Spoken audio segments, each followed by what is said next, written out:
जी अस्सलाम वालेकुम। वालेकुम सलाम ma'am.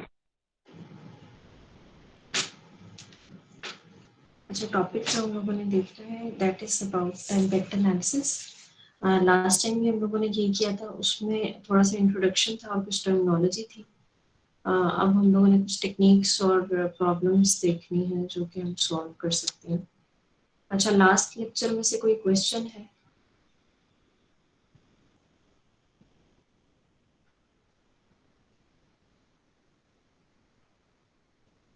Okay, then let's continue with today's lecture.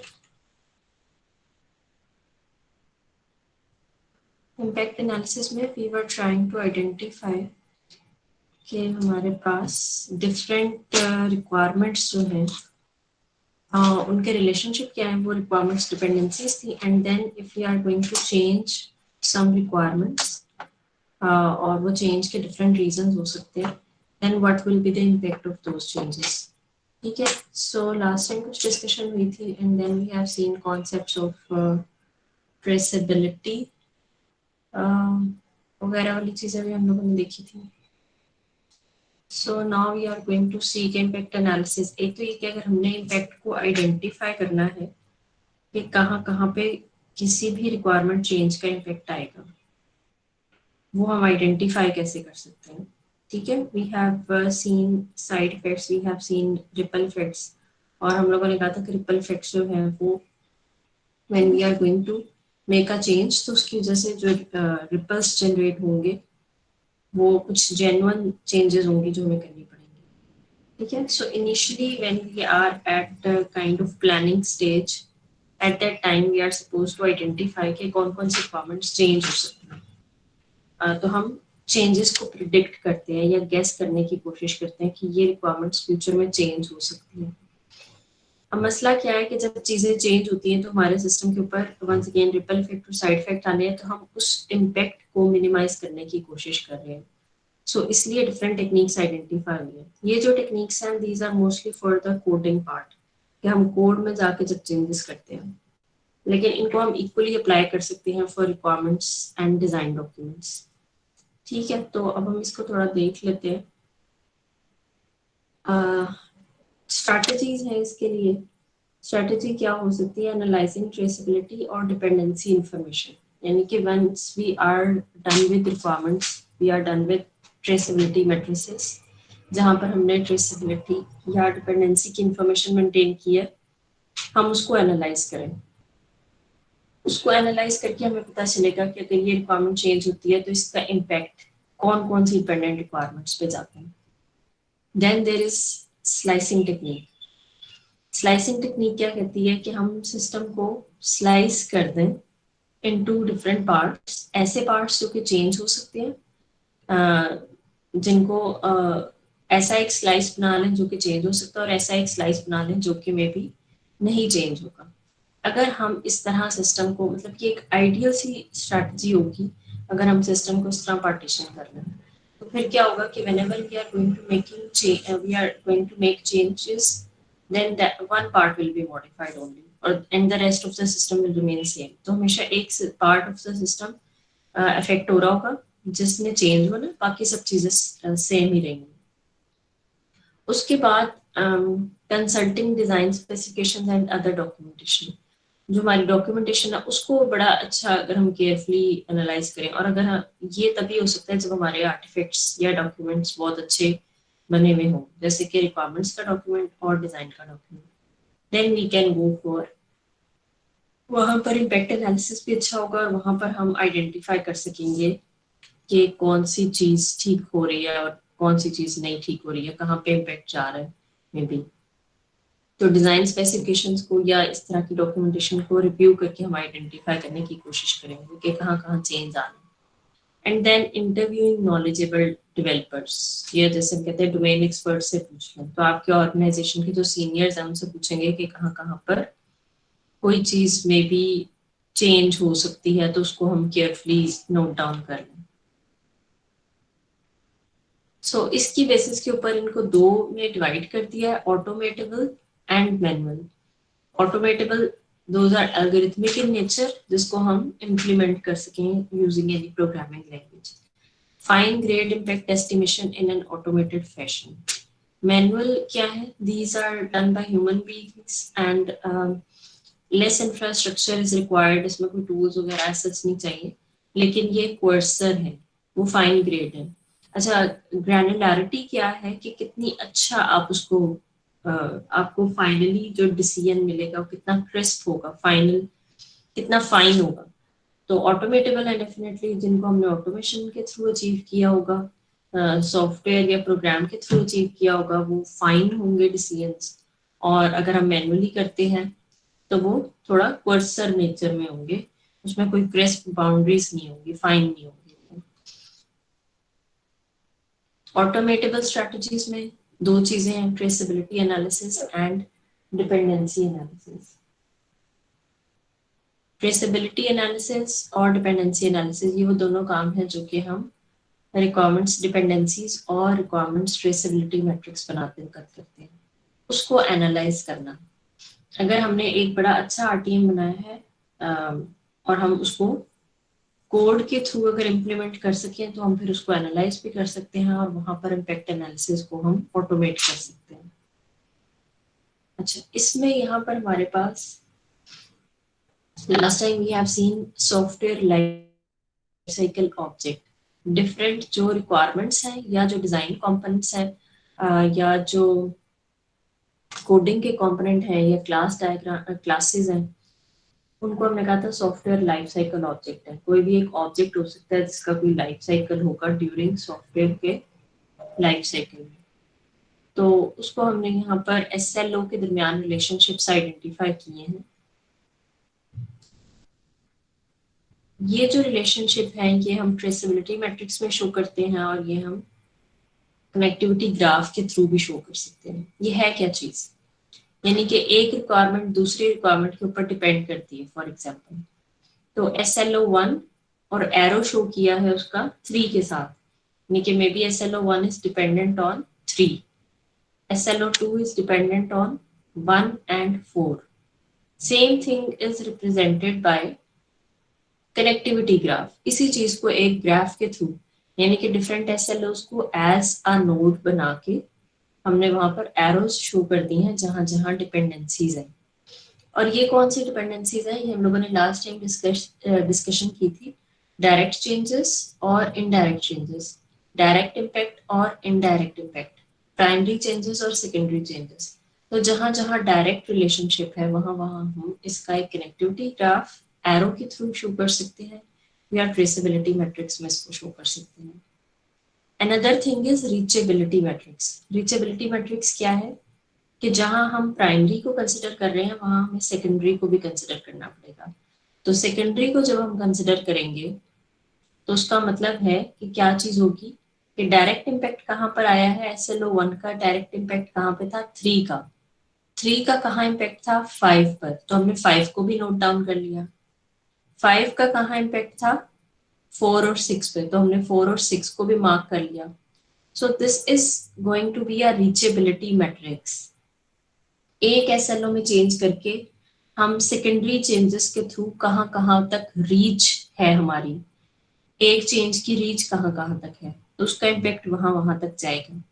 So reachability matrix में direct impacts and secondary tertiary, यानी कि सेकेंड थर्ड फोर्थ लेवल तक भी जितने इनडायरेक्ट इम्पैक्ट्स आ रहे हैं या सेकेंडरी चेंजेस आ रहे हैं, we are going to note down all those things. तो हमने उस सबको लिख के मार्क करके रख लिया है रीचेबिलिटी मैट्रिक्स में. सो ट्रेसेबिलिटी मैट्रिक्स भी यूज हो सकता है, कनेक्टिविटी ग्राफ यूज हो सकता है, या फिर यह कि हम रीचेबिलिटी मैट्रिक्स भी बना लें. अब रीचेबिलिटी मैट्रिक्स का डिसएडवांटेज क्या है, या यहाँ पर इसकी क्या वीकनेस लग रही है? इसकी वीकनेस ये है कि एक चेंज की वजह से पूरा सिस्टम इज इफेक्टेड समहाउ. तो रीचेबिलिटी मैट्रिक्स में उसने बहुत सारे ही एरोस लगा दिए, almost all boxes are filled. तो रीचेबिलिटी मैट्रिक्स में हम क्या करते हैं, हम फिर कहते हैं कि we can decide a threshold, कि हम सेकंड लेवल चेंजेस को देखेंगे, थर्ड लेवल हम कौन से लेवल तक जाएंगे. तो हम वो n लेवल डिसाइड कर लेते हैं, n level. We are not going to go through the whole system. तो अदरवाइज अगर हम जाएंगे तो इन एट द एंड क्या होगा कि पूरा सिस्टम ही इफेक्ट हो रहा है, तो सारे SLO ही सारे बॉक्सेस फिल हो जाएंगे. So once again, traceability metrics can help in the identification of impact analysis. और फिर reachability metrics with a certain threshold value. Threshold क्या है कि हम कौन से लेवल की चेंजेस को नोट करेंगे, n लेवल तक. फॉर एग्जाम्पल मैं कहती हूँ प्राइमरी लेवल को देखना और सेकेंडरी लेवल को देखना, तो 1 की वजह से 3 पे इफेक्ट आ रहा है और 3 की वजह से 5 पे इफेक्ट आ रहा है, बस यहाँ तक 2 लेवल्स तक मैंने चेक करनी, तो n is 2. ठीक है, तो इस तरह ये चीजें थोड़ी सिंप्लीफाई हो जाएंगी. Traceability metrics, a common approach for recording traceability links is to use a traceability matrix. Traceability matrix is a matrix where each row and each column corresponds to one particular SLO. For example, a requirement. तो ये requirements के साथ relationship के लिए भी हो सकता है. ठीक है. और अब आप लोग क्योंकि अपनी असाइनमेंट में बना चुके हैं, तो वहां पे जो था वो requirements traceability matrix था. डिजाइन कंपोनेंट्स के लिए हो सकता है, टेस्ट केसेस के लिए हो सकता है, तो ये डिफरेंट तरह की इसमें वैरायटी हो सकती है. The relationship between two SLOs is expressed by putting a mark where the row of the first SLO and the column of the second SLO intersect. दो रिलेशनशिप्स ऐसे भी हम लोगों ने देखा था, दो SLO के दरमियान रिलेशनशिप है, और इस वक्त हम क्या रिलेशनशिप डिस्कस कर रहे हैं कि उसका इम्पैक्ट आएगा, अगर हमने एक चीज को चेंज किया तो दूसरे के ऊपर इम्पैक्ट आएगा, उसकी डिपेंडेंसी है. तो SLO1 की वजह से इम्पैक्ट आ रहा है 3 पर, तो हमने वहां पर एक मार्क प्लेस कर दिया है, एरो सा जो बना है. देन कनेक्टिविटी ग्राफ है. The connectivity graph corresponds exactly to a traceability matrix. उसके लिए उसको सेम को हम मैप करेंगे और एरोस शो कर देंगे बिटवीन डिफरेंट SLOs, तो यहाँ पर एक कनेक्टिविटी ग्राफ बन जाएगा. Then there is reachability matrix, और ये मैंने आपको बता दिया कि हम जो उसके डायरेक्ट और इनडायरेक्ट इम्पैक्ट्स देखते हुए या प्राइमरी और सेकेंडरी चेंजेस देखते हुए कहाँ तक एक SLO की रीच है, अगर हम एक SLO को मॉडिफाई करेंगे तो इसका इम्पैक्ट कहाँ तक रीचेबल है. Then there are slicing technique. Slicing technique क्या है कि हम पूरे सिस्टम को 2 पार्ट्स में डिवाइड करेंगे. एक डीकम्पोजिशन स्लाइस है which contains the place of the change, and then there is a complement slice that is the rest of the program. So that's possible in ideal scenario that we are going to decompose our whole program into 2 parts. One is decomposition slice where all the changes will happen, and then the rest of the system. Otherwise ideal situation में मैं क्यों कह रही हूँ, otherwise ये बहुत मुश्किल है आइडेंटिफाई करना कि फ्यूचर में कहाँ चेंजेस होंगी, सिर्फ उन पार्ट को उठा के हम अलग कर दें. और क्या हमको अलग करना इतना आसान है? क्या हम उनका एक डीकम्पोजिशन स्लाइस, यानी कि ये किस तरह की बात है कि एक मॉड्यूल में ऐसा बनाऊं जिसमें सारी क्लासेस या सारे फंक्शंस ऐसे पड़े हुए हैं जो कि चेंज हो सकते हैं, और बाकी सारे सिस्टम को हम अलग करते हैं, तो वहाँ हमारे कोई अनकपलिंग रिलेटेड और बहुत सारे इश्यूज आ सकते हैं कि इनको अलग करना इतना ईजी है या नहीं. So slicing limits the scope of propagation of change and makes the scope explicit. फायदा क्या होगा इसका कि आपकी जो चेंजेस हैं वो चेंजेस हमेशा सिर्फ डिकम्पोजिशन स्लाइस में होंगे. अच्छा, अब architectural slicing, that's a question mark. Architectural slicing कैसे होगी, और आर्किटेक्चर जैसे मैंने कहा कि मॉड्यूल्स में डिवाइड कर दें, तो first of all we need to know के अंडरस्टैंड कि आर्किटेक्चर क्या है. Architecture is divisioning of your system into main components, main parts of the system. कि आपके पूरे सॉफ्टवेयर के अंदर मेन पार्ट्स कौन कौन से हैं, जो हम कहते हैं कि इसके मॉड्यूल स्ट्रक्चर बना लो या इसका कंपोनेंट स्ट्रक्चर बना लो. So architecture is a high level design जिसमें ये मेन कंपोनेंट्स पड़े हुए होंगे. उसमें हम लो लेवल डिजाइन डिटेल्स में नहीं जाते कि कहाँ पर कौन सी स्टेटमेंट है या कहाँ पर कौन सा फंक्शन है. तो हाई लेवल कंपोनेंट कहाँ पड़े हुए हैं, उसके लिहाज से ही वंस अगेन हम इसको स्लाइस करना चाहते हैं अगर, तो आर्किटेक्चरल स्लाइसिंग वाइज पॉसिबल होगा या नहीं होगा. देन मैनुअल है. अच्छा, ये जो चीज है वंस अगेन थ्योरी है ये कि ये हम इस तरह इसको कर लेंगे, और थोड़ा सा कोडिंग पे लोग ज्यादा अप्लाई करते हैं, कोड पार्ट के ऊपर आके. रिक्वायरमेंट्स के लिए ये टेक्निक्स एज सच अप्लाई नहीं होती, लेकिन उन्होंने कहा हुआ है कि हम अप्लाई कर सकते हैं, इनको अप्लाई करके देखा जा सकता है कि उसका इम्पैक्ट या उसका फ़ायदा क्या होगा। उसके बाद मैनुअल है, डिज़ाइन डॉक्यूमेंटेशन को देखें, उसके लिए अच्छी डिज़ाइन डॉक्यूमेंटेशन अवेलेबल होना ज़रूरी है। क्लियर और कंसिस्टेंट डॉक्यूमेंटेशन में, यानी कि डॉक्यूमेंटेशन बड़ी अच्छी हुई होगी तो फिर ही हमें पता चलेगा कि यहाँ पर इम्पैक्ट कहाँ कहाँ जाएगा, फिर हम एनालिसिस कर सकते हैं। दूसरी चीज़ क्या है, it depends on the knowledge and skills of the person who is doing that analysis. जो इम्पैक्ट एनालिसिस परफॉर्म करेगा उसके स्किल सेट पे डिपेंड करता है।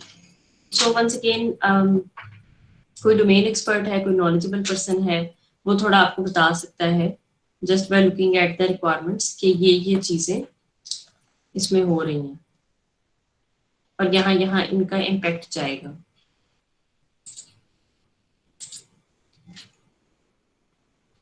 मैम जी मैम मेरा क्वेश्चन ये था, अगर हम ये डीकम्पोजिशन स्लाइसिंग करते हैं, मतलब चेंजेस मेंटेन करने के लिए वहाँ पे हम वो मॉड्यूल में रख लेते हैं जो हमने चेंज करना होता है सबको, तो उसको दोबारा सिस्टम में मर्ज करना होता है उस स्लाइस को चेंज के बाद? नहीं, यही तो है कि हमने प्रिडिक्ट ये किया है कि हमेशा इस पार्ट के अंदर चेंज आएगी और उसको हम अलग ही रखेंगे, उसको as a separate module treat कर रहे हैं ताकि हमारा बाकी सारा सिस्टम इफेक्ट ना हो। whenever we okay are ma'am. change we are just changing that part और बाकी सारा सिस्टम, क्योंकि होता क्या, हमने फिर बात की थी कि रिपल इफेक्ट्स तो आने ही है, साथ से साइड इफेक्ट्स की वजह से पूरा सिस्टम खराब डिटीरियोरेट होना शुरू हो जाता है। So to avoid that thing, we are just going to make changes in one part and rest of the system. So मैं इसीलिए कह रही हूँ कि ये थोड़ी सी एक आइडियल सी सिचुएशन है। जरूरी नहीं, मतलब इसको इम्प्लीमेंट करना थोड़ा डिफिकल्ट है कि हम ये सोच रहे हैं कि इसका इम्पैक्ट नहीं जाएगा बाकी सारे सिस्टम पे। Okay, thank you ma'am. अच्छा, उसके बाद ये मैनुअल स्ट्रेटजीज में ही एक तो डिजाइन डॉक्यूमेंटेशन के ऊपर डिपेंडेंट है कि आपके डिजाइन डॉक्यूमेंट अच्छा हो, रिक्वायरमेंट डॉक्यूमेंट अच्छा हो, वहां से हम कोई उठा लें और हमें समझ आ जाए कि कहाँ कहाँ डिपेंडेंसी है और उसका इफेक्ट कहाँ पे हो रहा है। दूसरी चीज, फिर इंटरव्यूज कर सकते हैं हम डोमेन एक्सपर्ट्स वगैरह।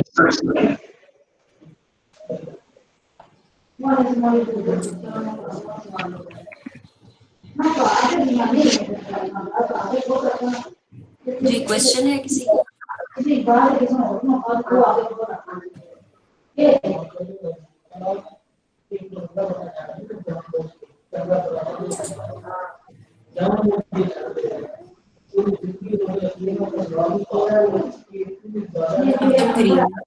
अब्दुल करीम।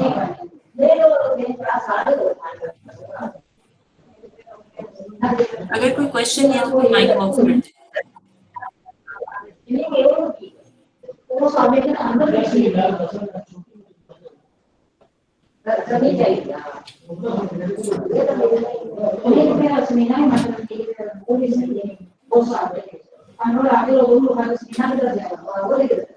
मैम आप होस्ट हैं, आई थिंक आप माइक ऑफ कर सकती हैं इसका।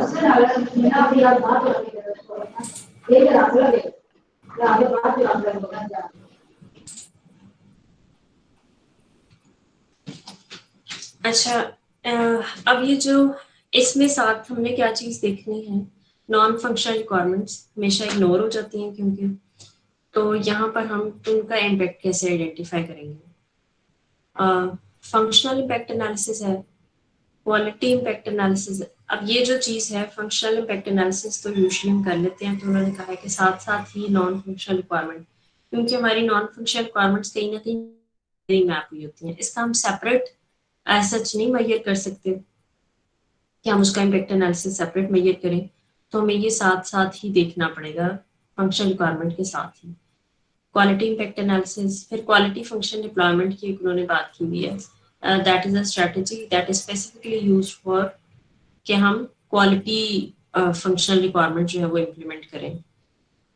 तो इसको थोड़ा सा देखना पड़ता है कि नॉन फंक्शनल रिक्वायरमेंट्स अलग से नहीं होंगी, साथ साथ ही हो रही होंगी। जैसे फॉर एग्जांपल हम कहते हैं कोई सर्चिंग की फंक्शनैलिटी है, तो सर्चिंग की फंक्शनैलिटी में साथ ही होगा कि उसकी एल्गोरिथम की कैपेसिटी क्या है, उसका रिस्पॉन्स टाइम क्या है, उसकी फंक्शनैलिटी या परफॉर्मेंस क्या है। तो फंक्शनैलिटी प्लस उसकी परफॉर्मेंस, तो वो साथ ही आ जाएगा। सो इनको हम सेपरेटली नहीं डील कर सकते, इसके ऊपर इम्पैक्ट क्या आएगा किसी भी चेंज का वो हमें साथ ही देखना पड़ेगा। अच्छा, अब हमने यहाँ पर एक एग्जांपल उन्होंने केस स्टडी दी हुई है और ये once again is with the reference of code. Problem क्या है, एक सॉफ्टवेयर सिस्टम में 136 C++ की क्लासेस थी and then they predicted 30 will be changed. 30 of these were predicted to be changed. लेकिन सोर्स कोड ने बाद में शो किया कि एक्चुअल चेंज क्या हुआ है 94 क्लासेस। ठीक है, ये इंफॉर्मेशन उन्होंने दी है। Now we are suppose to identify percentage of correct predictions. हमारी कितनी प्रिडिक्शन ठीक है इसमें? ठीक है, टोटल 136 क्लासेस हैं, 30 का हम प्लान कर रहे थे कि चेंज हो जाएंगी, लेकिन असल में चेंजेस कहाँ कहाँ पे आएंगे? 94 में।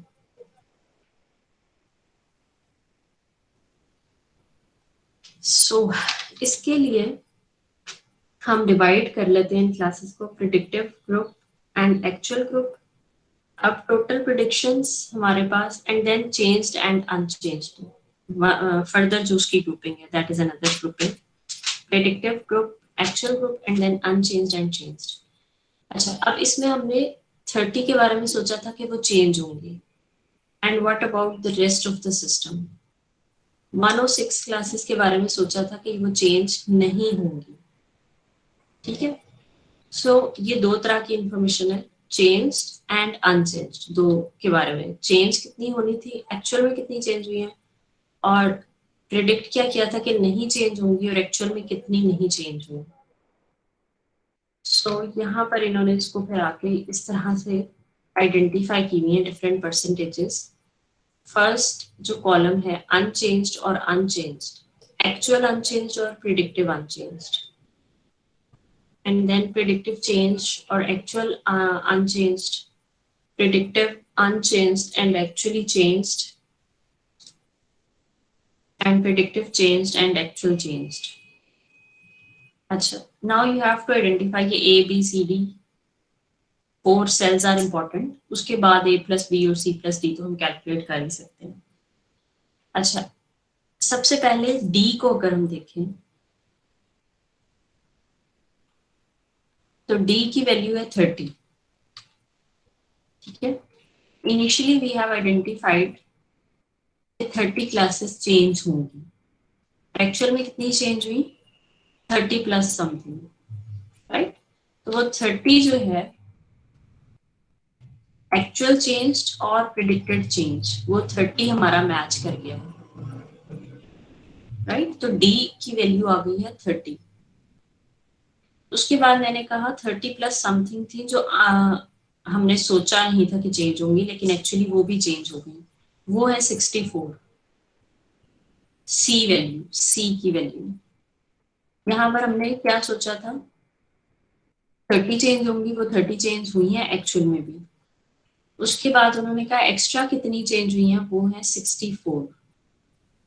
वो 64 यहाँ C की वैल्यू में आ गई है, जो कि प्रिडिक्ट नहीं किया था। प्रिडिक्टिव अनचेंज्ड है लेकिन एक्चुअल चेंज्ड के कॉलम में C में आ गई है, इस वजह से प्रिडिक्टिव अनचेंज्ड के अंडर। इसके बाद जो हमने सोचा था कि नहीं चेंज होंगी और वो वाकई नहीं चेंज हुई, तो हमने जब इनिशियल प्रिडिक्शन की थी यहाँ पर 30 चेंज के बारे में, तो 106 थी जिसके बारे में हमने ये प्रिडिक्शन की थी कि ये अनचेंज्ड रहेंगी, राइट? लेकिन 106 में से कितनी अनचेंज्ड रही हैं?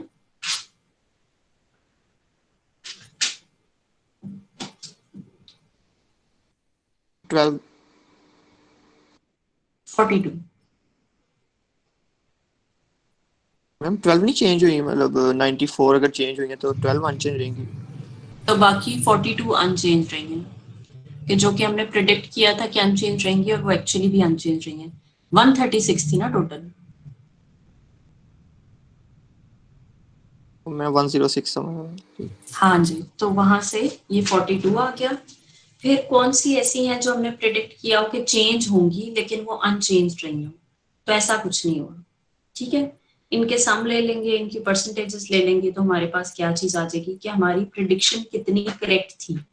ये जो पूरा न्यूमेरिकल है ये किस बारे में है कि we are trying to identify कि हमने प्रिडिक्ट कितनी की थी और चेंजेस।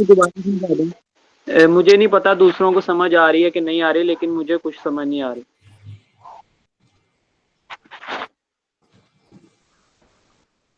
किसको नहीं समझ आ रही? मैम मुझे अली इमरान। हाँ जी, अली इमरान, तो बताएं क्या नहीं समझ आ रहा? टेबल दोबारा एक्सप्लेन कर दें। क्या चीज? टेबल दोबारा एक्सप्लेन कर दें। अच्छा, first of all you need to understand कि प्रॉब्लम क्या है। तो हमने यहाँ पर बात कर रहे हैं अबाउट 136 C++ क्लासेस। इसके बारे में हमने प्रिडिक्शन करनी है कि कितनी चीजें चेंज हुई हैं और कितनी चीजें एक्चुअल में चेंज हुई हैं, कितनी हम प्रिडिक्ट कर रहे हैं कि चेंज होंगी, ठीक है। तो इनिशियल 136 C++ क्लासेस थी जिसके बारे में प्रिडिक्ट किया गया कि इनमें से 30 चेंज हो जाएंगी, राइट। अब ये हम प्रिडिक्शन क्यों कर रहे हैं? ताकि we are trying to identify कि जहां जहां पर हम चेंज एक्सपेक्ट करते हैं क्या वहीं चेंज आता है, और अगर वहीं चेंज आएगा तो इसका इम्पैक्ट क्या होगा,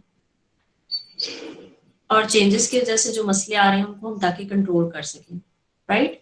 सो initially 30 were suppose to change, but actual बाद में later on we identified that actually 94 classes were changed, right। तो जो 30 हमने प्रिडिक्ट की थी चेंज होगी, वो 30 की वैल्यू हमने कहाँ पर रखी है? Predictive changed and actual changed. जिनको प्रिडिक्ट किया था कि वो चेंज होंगी और वाकई में वो चेंज हुई है, that is value D. D वाला जो बॉक्स है वहां पर आ गया 30। आफ्टर दैट हमने कहा कि 94 वर एक्चुअली चेंज्ड। 30 के अलावा 30 के अलावा जब हम 94 पे पहुंचेंगे, कितनी और थी जो चेंज हुई हैं? 64। तो 64 हमने प्रिडिक्ट किया था कि वो अनचेंज रहेंगी, but those were actually change. अच्छा, अब आप अगर C प्लस डी की वैल्यू देखें, इस तरह समझना शायद ज्यादा आसान हो। C प्लस डी करूंगी मैं 94, और ये क्या चीज है? Actual changed. ये एक्चुअल चेंज्ड का सम है। उसके बाद हमने क्या कहा था? एक्चुअल अनचेंज्ड कितनी रहेंगी? a plus B, that is 42।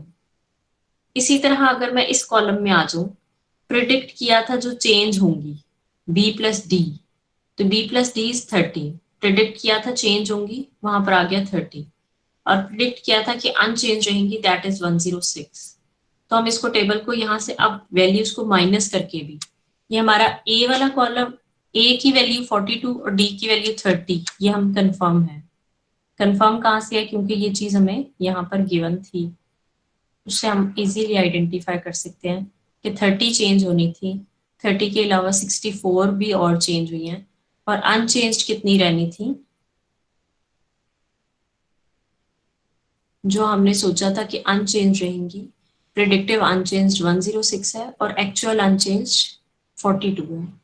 तो ये अगर आप इनको a plus B C plus D को पहले फाइंड कर ले, या ए बी सी डी को डायरेक्ट फाइंड आउट, तो ये दोनों तरीकों से हम कर सकते हैं। बाद में माइनस कर लें a की वैल्यू या d की वैल्यू, तो हमारे पास b और c की वैल्यू भी आ जाएगी।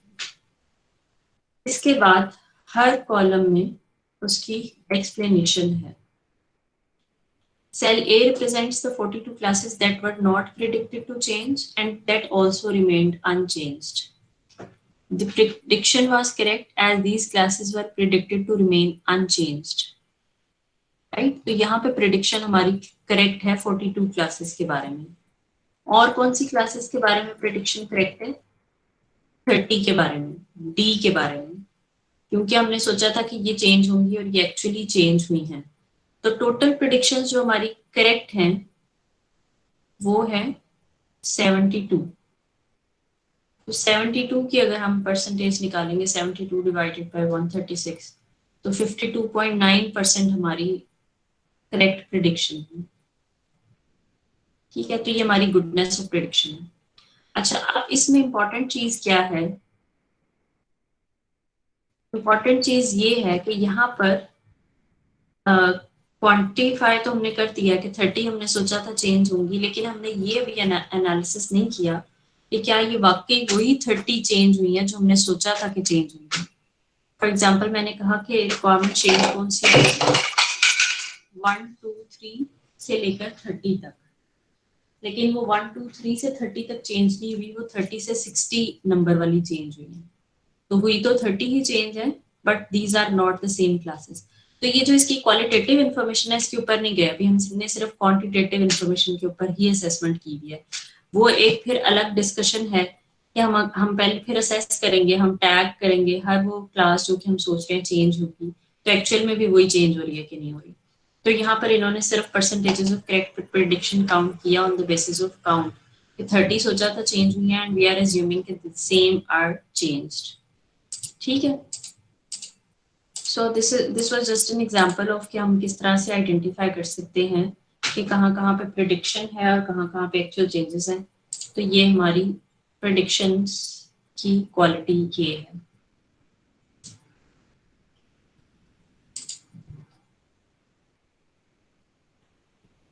जी, अब सब लोगों को समझ आ गई है इसकी, या अभी कोई चीज रह गई है इसमें से? मैम एक क्वेश्चन है।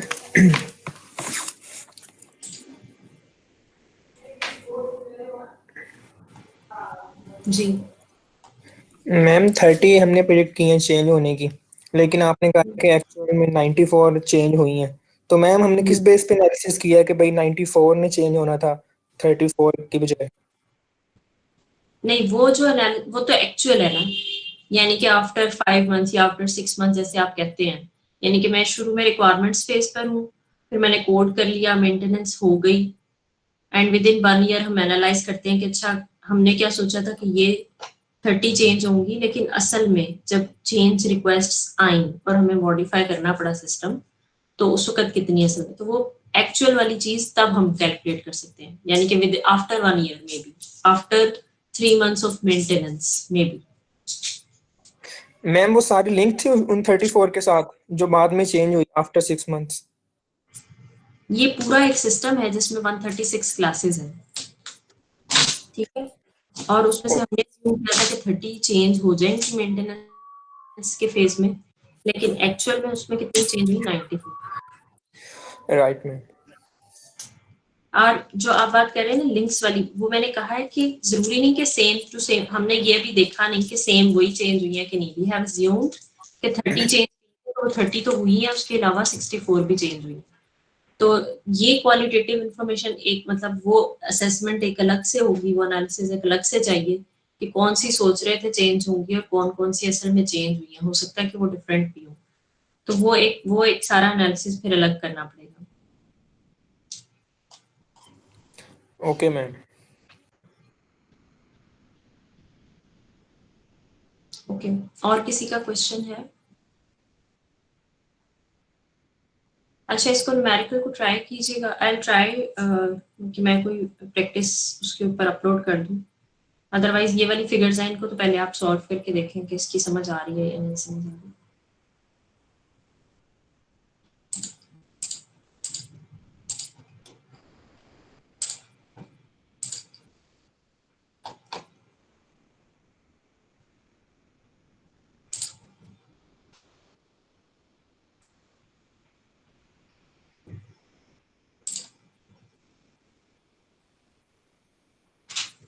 ओके, पहले मॉर्निंग वाले अपने रोल नंबर्स और रोल नंबर कंप्लीट लिखते हैं, पूरा लिखा करें, और फिर आफ्टरनून वाले।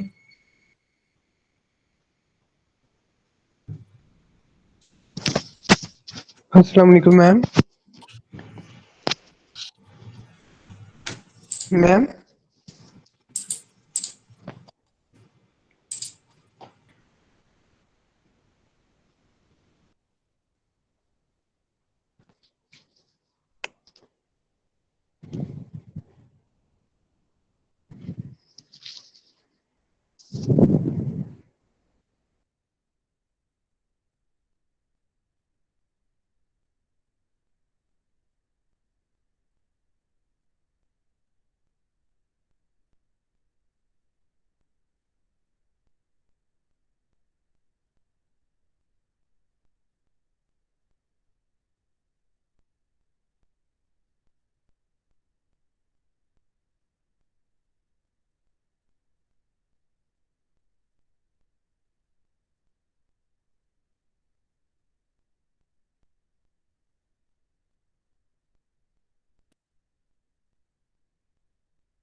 Excuse me, ma'am.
मैम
अच्छा, प्रोजेक्ट का जो स्टेप 3 है उसके लिए मैं कुछ नोट्स अपलोड करूंगी, पहले आप लोग वो देख लें और उसके बाद फिर हम उसको डिस्कस कर लेंगे।